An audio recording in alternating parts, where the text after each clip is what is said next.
Assalamu alaikum dear students. I am your mathematics teacher Malik Irfan and you are watching my YouTube channel Math with Malik. तो जैसा कि बच्चों आप लोगों को पता है कि हमने क्लास 10th की न्यू बुक जो है वो स्टार्ट की हुई है और एक्सरसाइज 1.4 का जो क्वेश्चन नंबर 2 है उसके फर्स्ट 2 पार्ट्स हम इससे प्रीवियस वीडियो में जो है वो कर चुके हैं, जिसमें मैंने आपको डिटेल में साइमल्टेनियस लीनियर इक्वेशंस के बारे में बताया था और simultaneous linear equations with complex coefficients के बारे में बताया था। और फिर बच्चों हमने उसके फर्स्ट 2 पार्ट्स जो है वो सॉल्व किए थे। और जिन बच्चों ने मेरा चैनल जो है वो सब्सक्राइब नहीं किया वो मेरा चैनल लाजमी सब्सक्राइब कर लें ताकि आपको आने वाली हर वीडियो जो है वो रिसीव हो जाए। तो बच्चों आज जो है हम इसका थर्ड पार्ट करेंगे। तो जिन बच्चों ने वो लेक्चर मिस किया है मैं उनको रिकमेंड करूंगा कि वो लेक्चर जो है वो जरूर लें। तो बच्चों आपको ये पता है कि हम जो है वो सब्स्टिट्यूशन मेथड जो है उसके जरिए हम इक्वेशन को जो है वो सॉल्व कर रहे हैं। तो मैंने जो फर्स्ट 2 पार्ट थे बच्चों वो मैंने आपको सब्स्टिट्यूशन मेथड से जो है वो सॉल्व करवाए थे। तो हम सब्स्टिट्यूशन मेथड को ही लेके जो है वो चल रहे हैं, वरना आप इसमें एलिमिनेशन मेथड जो है वो भी यूज कर सकते हैं। तो बच्चों सब्स्टिट्यूशन मेथड में मैंने आपको कुछ इंपॉर्टेंट चीजें बताई थी, मैं उसको रिवाइज कर देता हूं दोबारा कि मैंने सबसे पहले क्या किया है, मैंने इसको इक्वेशन नंबर 1 का नाम दे दिया है और बच्चों इसको मैंने इक्वेशन नंबर 2 का नाम दे दिया है।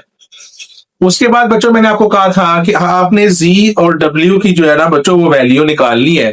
तो मैंने आपको कहा था कि आपने दोनों इक्वेशन में से किसी एक इक्वेशन को सिलेक्ट करना है जिसमें वेरिएबल का जो कोफिशिएंट है वो बच्चों क्या हो 1, जो हमने फाइंड करना है। तो बच्चों ये देखें हमने जो है z फाइंड करना है और w फाइंड करना है। तो बच्चों ये जो इक्वेशन नंबर 1 है इसमें जो z का कोफिशिएंट है बच्चों वो क्या है 1 है। तो मैं यहां से z की वैल्यू जो है वो निकाल लूंगा। तो जब यहां से मैं z की वैल्यू निकालूंगा तो z ऐसे ही रहेगा बच्चों और -4w जो है वो इधर आके बच्चों क्या हो जाएगा +4w। तो ये वाली वैल्यू बच्चों आपने किस में पुट कर देनी है, ये वैल्यू आपने इक्वेशन नंबर 2 में पुट कर देनी है। तो यहां पर आप यहां पर लिख लें बेशक पुट इन इक्वेशन 2। तो बच्चों मैं इसको 2 में पुट कर दूंगा। तो 2 में बच्चों जहां पे z मौजूद है वहां पे बच्चों ये z की जो है वो हमने वैल्यू पुट कर देनी है। तो मैंने आपको कहा था कि आप अगर इक्वेशन नंबर 1 में से वैल्यू निकाल रहे हैं तो आप 2 में पुट करेंगे, तो इस वजह से मैं 2 में पुट कर रहा हूं। तो लिहाजा बच्चों ये क्या बन जाएगा आपके पास 2 एज इट इज आ जाएगा। z की जगह बच्चों आपके पास आ जाएगा 3 आयोटा +4w ब्रैकेट में और आगे है बच्चों 3w is equal to 11 - 5 iota. तो अब बच्चों आप 2 को अंदर मल्टीप्लाई कर दें तो ये आ जाएगा आपके पास 6 आयोटा और +8w +3w is equal to 11 - 5 iota. अब आपके पास इस इक्वेशन में सिर्फ w रह गया है। तो बच्चों ये जो 8w है और ये जो 3w है बच्चों ये आपके पास क्या हो जाएगा 11w और उसके बाद ये आ जाएगा आपके पास 11 - 5 आयोटा। और बच्चों ये जो 6 आयोटा है जब ये इक्वल के इस साइड पे आएगा तो बच्चों ये आके यहाँ पे क्या हो जाएगा, ये आ जाएगा -6 आयोटा। तो बच्चों ये आपके पास क्या बन गया 11w is equal to 11 - 11 iota. चूंकि हमें w की वैल्यू चाहिए तो बच्चों w इज इक्वल टू 11 जो है बच्चों ये वाला वो इस w के साथ क्या हो रहा है बच्चों मल्टीप्लाई, तो इधर आके बच्चों क्या हो जाएगा डिवाइड हो जाएगा। तो लिहाजा मैं यहाँ पे लिख दूंगा 11 - 11 आयोटा ओवर 11। तो अब बच्चों आप 11 को दोनों के नीचे अलग अलग लिख दें तो w is equal to 11 over 11 और -11 आयोटा ओवर 11। तो इनकी कटिंग करते हैं बच्चों 11 1 जा 11 11 1 जा 11 11 1 जा 11 11 1 जा 11। तो w किसके इक्वल आ जाएगा 1 - 1 आयोटा। तो बच्चों ये आपके पास किसकी वैल्यू आ गई w की वैल्यू आ गई। तो अब आपने बच्चों क्या करना है, ये जो w की वैल्यू है बच्चों आपने इसको किसमें पुट कर देना है इक्वेशन नंबर जो है वो 2 में पुट कर दें, चाहे आप इसको जो है वो इक्वेशन नंबर 1 में पुट कर दें चाहे इक्वेशन नंबर 3 में। और बच्चों इक्वेशन नंबर 3 कौन सी होगी, ये जो आपने z की वैल्यू सेपरेट की है आप इसे किसका नाम दे देंगे इक्वेशन नंबर 3 का। जी बच्चों तो ये w की जो वैल्यू है बच्चों ये आपने इक्वेशन नंबर 3 में पुट कर देनी है और इक्वेशन नंबर 3 जो है ये मौजूद है। तो बच्चों मैं यहाँ पे वैल्यू पुट कर रहा हूँ c इसी तरह आ जाएगा और उसके बाद बच्चों ये क्या आपके पास बन जाएगा, ये बन जाएगा आपके पास 3 आयोटा और प्लस उसके बाद 4 एज इट इज, और W की वैल्यू बच्चों क्या है आपके पास 1 माइनस 1 आयोटा। अब 4 को अंदर मल्टीप्लाई कर दे तो Z is equal to 3 iota plus 4 minus 4 iota. तो Z इज इक्वल टू, अब 3 आयोटा में से बच्चों आप 4 आयोटा को माइनस कर देंगे तो ये आपके पास आ जाएगा माइनस 1 आयोटा प्लस 4। तो लिहाजा ये जो वैल्यू है बच्चों ये आपके पास किसकी आ गई, Z की आ गई। लास्ट में बच्चों आप क्या लिखेंगे, सॉल्यूशन सेट लिख देंगे। तो सॉल्यूशन सेट में आपको पता है आपने क्या लिखना है, S डॉट S, उसके बाद आप लगाएं बच्चों कर्ली ब्रैकेट और फिर राउंड ब्रैकेट यूज करें। पहले W की वैल्यू लिखें क्योंकि अल्फाबेटिकली पहले W आता है, तो 1 माइनस 1 आयोटा और कॉमा, उसके बाद बच्चों क्या आप लगाएं माइनस 1 आयोटा और प्लस 4। तो ये बच्चों जो है आपका थर्ड पार्ट जो है वो सॉल्व हो गया है। आयोटा के साथ बच्चों ये जो मैंने 1 लगाया है ये वाला, तो आप इसको बच्चों लगाएं या ना लगाएं वो आपकी मर्जी है। तो ना लगाएं फिर भी आपका आंसर ठीक है, और अगर आप लगा देंगे तो फिर भी आपका आंसर ठीक है। तो ये बच्चों हमारा था थर्ड पार्ट। और मजीद बच्चों आप इसमें ये कर सकते हैं कि आप इसको चेंज भी कर सकते हैं। जैसा कि ये आपके पास आंसर आया है तो बच्चों आप इसे क्या लिख सकते हैं, Z is equal to real part पहले लिख दें और इमेजिनरी पार्ट बाद में। तो बच्चों ये बन जाएगा 4 माइनस 1 आयोटा। तो लिहाजा बच्चों आप क्या कर सकते हैं, आप इसको चाहे ऐसे ही रहने दें या यहाँ पे इसकी जगह नीचे क्या लिख दें 4 माइनस 1 आयोटा। तो बच्चों दोनों बातों का मतलब जो है वो सेम है। ठीक है, तो हमारा जो है थर्ड पार्ट जो है बच्चों वो सॉल्व हो गया सब्स्टिट्यूशन मेथड से। जी बच्चों, तो ये है हमारा थर्ड पार्ट। तो बच्चों थर्ड पार्ट में मैंने इस इक्वेशन को इक्वेशन नंबर 1 का नाम दे दिया और बच्चों इस इक्वेशन को मैंने इक्वेशन नंबर 2 का नाम दे दिया। तो बच्चों फिर उसी तरह से आप देखें इक्वेशन नंबर 1 में आपके पास Z और W बच्चों दोनों का जो कोफिशिएंट है वो आपके पास क्या है 1 1 है। तो आपकी मर्जी है आप Z की वैल्यू अलग कर लें या W की। बच्चों मैंने Z की वैल्यू अलग कर लिया है क्योंकि हमने पिछले क्वेश्चन में बच्चों Z की वैल्यू जो है वो अलग की थी। तो बच्चों ये देखें ये आपके पास प्लस W इधर आके बच्चों क्या हो गया माइनस W इक्वल के दूसरी साइड पर जाके। तो बच्चों ये जो आपके पास Z की वैल्यू है बच्चों आपने इसको किसमें पुट कर देना है, इक्वेशन नंबर 2 में। तो मैंने नीचे लिख लिया पुट इन इक्वेशन 2। तो बच्चों ये मैंने देखे इक्वेशन नंबर 2 में ये जो Z है मैंने इस Z की जगह ये वाली वैल्यू बच्चों क्या कर दी है, पुट कर दिया है। अब बच्चों मैंने 2 को अंदर मल्टीप्लाई करवा दिया तो 2 3 6 हो गया, और उसके बाद बच्चों 2 को W से मल्टीप्लाई किया 2W आ गया, और अगली इक्वेशन बच्चों एज इट इज मैंने नोट कर ली। अब बच्चों माइनस 2W और प्लस 3W बच्चों ये आपके पास हो जाएगा 1W, और प्लस 6 आयोटा इधर आगे बच्चों क्या हो गया माइनस 6 आयोटा। W के साथ 1 लिखने की बच्चों जरूरत नहीं है तो मैंने खाली W नीचे लिख लिया, और बच्चों इस 2 माइनस 6 आयोटा को मैंने नीचे इसी तरह से लिख लिया। तो बच्चों ये देखें ये आपके पास वैल्यू आ गई W की। अब बच्चों यहां से जो मैंने Z अलग किया हुआ है इसको मैंने किसका नाम दे दिया बच्चों इक्वेशन नंबर 3 का, जैसे हम प्रीवियस क्वेश्चन में करते आए हैं। तो बच्चों ये जो W की वैल्यू है ये मैंने इक्वेशन नंबर 3 में क्या कर दिया है, पुट कर दिया है। ये आपके पास इक्वेशन नंबर 3 है। तो बच्चों देखें ये Z को ऐसे नोट कर लिया, 3 आयोटा को भी ऐसे नोट कर लिया, माइनस भी इसी तरह से आ गया। तो बच्चों इस W की जगह मैंने ये वाली वैल्यू यहां से देख के बच्चों क्या की है, पुट की है। तो बच्चों अब माइनस है तो ये ब्रैकेट साइन चेंज कर देगा, ये आपके पास -2 हो गया, और बच्चों ये माइनस माइनस क्या हो गया प्लस, और आगे बच्चों 6 आयोटा, 3 आयोटा प्लस 6 आयोटा बच्चों 9 आयोटा आ गया, और -2 एज इट इज आ गया। तो बच्चों ये आपके पास W की वैल्यू आ गई, ये बच्चों Z की वैल्यू आ गई। नीचे बच्चों मैंने क्या मेंशन कर दिया है सॉल्यूशन सेट। तो बच्चों सॉल्यूशन सेट में मैंने पहले क्या किया है W की वैल्यू लिख दी है और बाद में Z की, क्योंकि अल्फाबेटिकली पहले W आता है बाद में Z आता है। तो बच्चों ये हमारा सॉल्यूशन सेट आ गया। तो इसी के साथ बच्चों हमारा फोर्थ पार्ट जो है वो सॉल्व हो गया। जी बच्चों, तो ये है हमारा फिफ्थ पार्ट। तो फिफ्थ पार्ट में बच्चों मैंने इसको जो है वो नीचे इक्वेशन नंबर 1 का नाम दे दिया, और इस इक्वेशन को बच्चों मैंने इक्वेशन नंबर 2 का नाम दे दिया। अब बच्चों देखें इक्वेशन नंबर 2 जो है आपके पास, इसमें जो ये आपके पास Z मौजूद है इसका कोफिशिएंट बच्चों क्या है, इसका कोफिशिएंट है बच्चों 1। तो मैंने कहा था जिसका कोफिशिएंट 1 हो हम वो जो है सेपरेट कर लेते हैं। तो बच्चों यहाँ से हमें माइनस जी की वैल्यू निकाल सकते हैं, लेकिन हमें प्लस जी की वैल्यू चाहिए। तो बच्चों माइनस जी इक्वल के इधर आके क्या हो जाएगा, प्लस जी।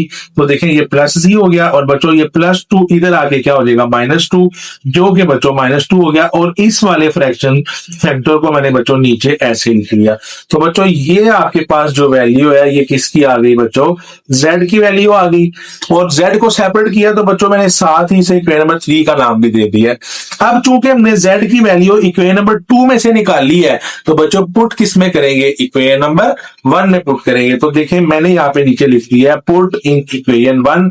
तो इक्वेशन नंबर 1 में बच्चों ये देखो ये z मौजूद है, इस z की जगह ये वैल्यू मैंने क्या कर दी है, पुट कर दिया बच्चों यहां से देख के। तो अब बच्चों आप क्या करें, इसको मल्टीप्लाई कर दें, 2 को -2 से मल्टीप्लाई कर दिया। अच्छा पहले बच्चों मैंने इस ब्रैकेट को ओपन कर दिया है। तो बच्चों ये देखो w 1 से मल्टीप्लाई हो जाएगा, w आ जाएगा, साथ माइनस है ये माइनस आ गया। उसके बाद बच्चों ये माइनस माइनस क्या हो गया, प्लस हो गया। और अयोटा w से मल्टीप्लाई हुआ तो बच्चों अयोटा w आ गया। और यहाँ पे मैंने इस w को 3 से भी मल्टीप्लाई कर दिया और अयोटा से भी मल्टीप्लाई कर दिया, वो मैंने नीचे लिख दिया। उसके बाद बच्चों ये 2 को -2 से मल्टीप्लाई कर दिया, -4 आ गया। उसके बाद 2 को -w से मल्टीप्लाई किया, -2w आ गया। और 2 को अयोटा w से मल्टीप्लाई किया तो 2 अयोटा w आ गया।